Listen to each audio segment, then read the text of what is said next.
Hi, Sam from Teach the World to Trade again. Welcome to this second video of this Start Here video playlist where I'm going to try and give you some of the core basics of trading and my knowledge before we move on to some deeper trading stuff. This video is entitled Why Most People Lose Money Trading. And over my years, I've seen a lot of traders lose a lot of money. So I'm well versed to answer this question. I wouldn't say it's because the markets were hard per se. And there's a saying in the markets that markets are the same as they were 10, 20 years ago, always changing. That's one of the things I love about the job. And being a trader is that every day is totally different, and 2, 3, 4, 5 year gaps in between. You see incredible things that you've never seen before, and I'm still seeing that now in the markets. More and more activity that, wow, just blow me away. I've never seen that again and again and again. So it keeps you guessing. The days are never boring. I guess that's what keeps us in the game. But yeah, it's never because the markets are hard. People lose money because they don't operate with a structure, humility, or most of all consistency. And the kind of this job isn't about intelligence. I've always said to myself from the start, there is someone not as intelligent as me, being very modest, that is making money out of the markets. So I just have to find out what they're doing. That's the intelligence that I need to use, is understand what behaviors and what structure and strategies and processes people are using to be successful in trading. Because most people think they lose money because they haven't found the right strategy or they haven't found the right edge. But the reality is they don't operate with a plan. This is the key thing, and I've seen this a lot with junior traders, with traders who I've coached in retail over the years, as well as professionals, that they just have no plan. They have a rough idea of some idea that they've kind of taken off someone else, and they just go and try and implement that idea, or they have a gut feeling, or they just a lot that I hear is, I want to have a dabble, I just want to try, and then they'll load up some sort of app or a brokerage account, and then they'll just lose money playing around. But without that plan, everything else breaks down essentially, and that's kind of what I've been teaching for years, is that process, the plan, blueprints, all of these sorts of structural exercises to help people succeed as traders. So that plan, with no written plan, you've got no rules for entry, risk, or exit. Those decisions, like I said, are made reactively or emotionally. So without plan, every trade then becomes a negotiation with yourself, rather than kind of an understanding and working with an anchor. I talk a lot about having anchor points. I talk about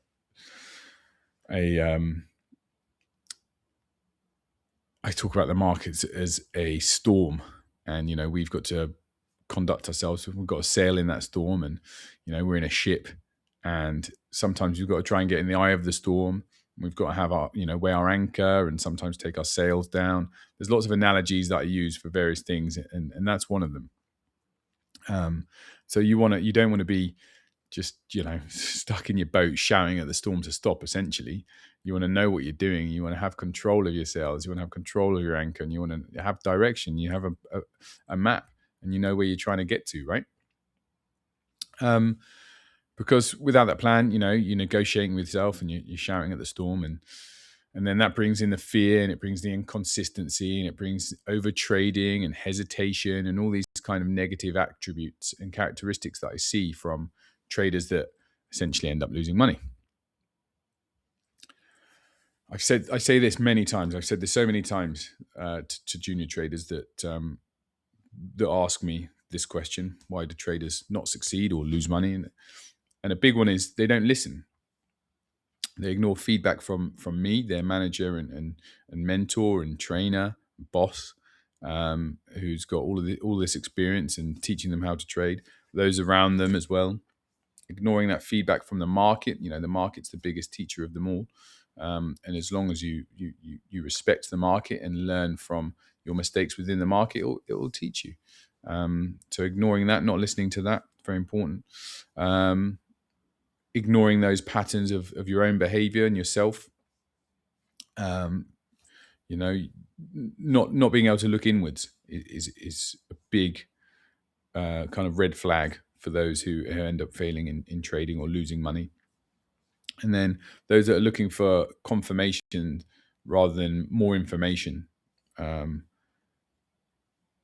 Often you see those people fail as well and fall at the first hurdle, because you're constantly getting feedback from yourself in the markets, and most people just don't listen.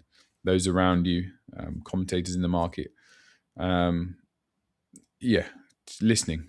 You've got to listen. I mean, hopefully I'll give you some good pointers and advice to listen to that will help you on your journey, because this listening as a professional skill, which it is, as part of communication, a skill as human beings, right? And that listening piece is super important. Grasp of risk, I've got that written down here in my notes. Understanding the risk game, it's a very important section. I'll talk about risk a lot through the journey of my YouTube channel and in my book. I mean, it's got its own chapter, and every time I've lectured, it's had its own lecture. And inherently, it is a risk game. As soon as you start wanting to become a trader and giving your time and energy, you're risking your time and energy to start with, your mental capacity, and then that's even before you start risking capital and money. But yeah, understanding risk. Your risk has got to be defined before you're getting into positions, and understanding what you're getting into. Position sizing. This changes emotionally, but it should be methodical and organic. Losses being hoped away. Hope trading is a big one, is a big killer for junior traders and experienced traders as well. When hope starts creeping into your risk profile rather than function and process and planning, this is where we see big issues, and why big money is lost when hope takes over. You have that, which is kind of a dichotomy. You have to have an element of optimism as a trader with your hard work that you've put into putting positions on and building a portfolio of positions. You have to be optimistic that you've done the hard work, right? But you can't. It's a fine line when it crosses over to hope, which can then be one of your the devils, I suppose, of a trader's mind. It's all about recoverable losses at the end of the day. It's understanding. I work a lot with that, and I always have done with myself and other traders that I've trained and mentored over the years. That you shouldn't be having, a bad day shouldn't be worse than a good day. A bad week shouldn't be, worse than a good week. Same with a month. Same with a year. Because all of these things that happen, then they can bring in further elements of characteristics that you don't want as a trader. Because if you let things get out of hand and you don't manage your risk, you're not disciplined enough, then fear comes in, panic, paralysis, and it affects your run of trading going forward. It's all this trading psychology, which we touch on a lot, and a lot of this is to do with trading psychology and yourself. Because like I said, I can teach anyone anywhere to trade, but the rest is up to you and in your own head. And a lot of it is listening and managing your risk and being disciplined and having that consistency. And inconsistency of your process is another reason why a lot of people traders have ended up losing their jobs with me or losing money. People feel stuck because they like to change their rules sometimes mid-trade, and then start strategy hopping and don't stick to one plan. Keep flicking in for markets. I'm a multi-asset trader, but I have certain strategies and styles that I'll employ on each market, which are the same there or thereabouts. And I've done that through my experience of running through my process and my checklists and my blueprints and everything I need to in these markets, and understanding them, getting the experience, and then almost knowing what to to use as a cookie cutter, which can be employed in each market strategy wise. But I don't try and flick from one to the other and market to market too much, because then that brings that inconsistency. Because if you're inconsistent in how you trade, then the market's going to feel more inconsistent yourself. Because, like I said, the market's always changing and moving. And if you keep changing and moving as well, it's like a double negative. So it's kind of, you have to find that, fine tune your strategy and the way you're running your process, but be very consistent in doing so. And fear, we touched on fear. I mean, this is a big one. Fear and overtrading, they're kind of two different polar opposites of an issue. Not trading enough and trading too much. And it's again finding that happy medium. Because your fear is going to cause hesitation and mistrades, and then overtrading is actually, it's like fear expressed as an action. It's like, I've got to trade, I've got to push myself, I've got to fight, I've got to make money, I've got to find a way. And that overtrading can then push you over the edge, burn you to exhaustion, and make you feel helpless and lost. They're both like different versions of fear, like I said. So fear doesn't always stop people trading. It sometimes makes them trade too much. That's the depth of fear, which is because, we talk about risk, and there's that fear. A lot of people in my trading life, have said to me when I explain to them what I do, that aren't in the industry, they say, I couldn't do what you do. I'd be too scared to lose money. And that's part of the element of risk, right? There is that risk factor of, you can lose money through trading. It's the downside. The upside is people do make money. And if you enter the markets correctly with the right processes and right knowledge and everything else to weigh in your favor, and give yourself a bigger than 50-50 chance of success, and you're going to be consistent, then that's why we do it, right? But that absolute fear is there because people are scared of losing money. And it does happen if you aren't prepared. And it's part of that self-evaluation piece is very important through traders. It's that ability to be humble and look at yourself. I mean, I journal a lot. I'll talk about journaling many times through the period of this free channel and on my courses. There's a whole section on journaling. It's very important to then reflect and review, and then have a learning loop. Win or learn is our mantra at Teach the World to Trade. So, you're extracting lessons even if you win. And if you lose, it's an opportunity to learn, which is very important. You need to extract that lesson. There's lots of analogies that myself and fellow friends that are trainers or have run trading businesses say, that you have to almost buy a ticket to the show when you come to trade, and that's kind of like your loss, really. And you have to get through that and realize that's part and parcel of what we do to become a successful trader. It's, you learn from that mistake when you buy that ticket and you take that loss, and then you move on and you become a better trader. Because if you don't evaluate yourself, you repeat the same mistakes, just with more experience. And I think it was Einstein that said, if you do the same thing twice and expect a different result, that's the sign of madness, I think.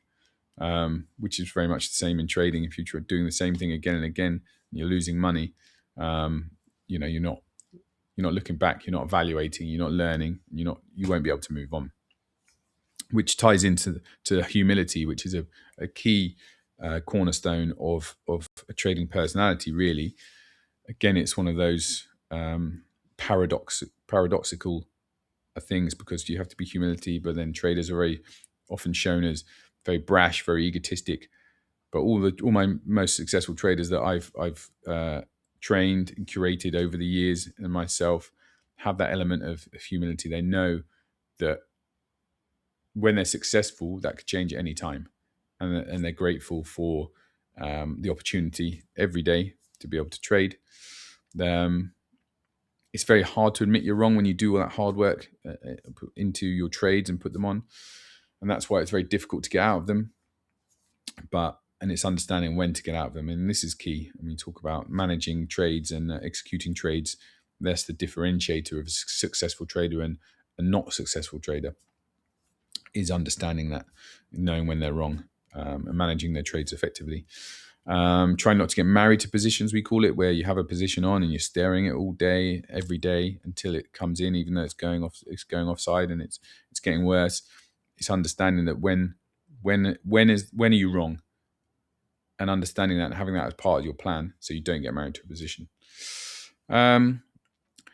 Markets at the end of the day, they don't reward conviction so much, and that element of I know what I'm doing, I'm right, this is it, this is going to be a winner. And they reward adaptability. So once that trade's on, understanding that if things change, you get out, and that's okay. Holding losers, refusing to exit, and that ego attachment is that whole enemy of humility, and it's something a big piece, really.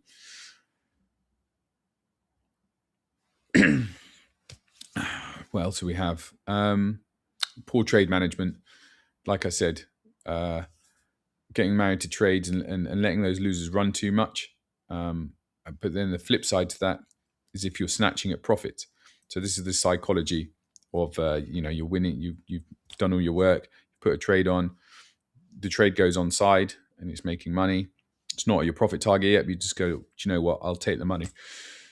And taking money too quickly. This is just as common as letting losers run too far. It's almost like it's a human psychology, right? You see yourself making money, you want to take it. You see yourself losing money, you don't want to admit you're wrong. So it's a real battle for us traders.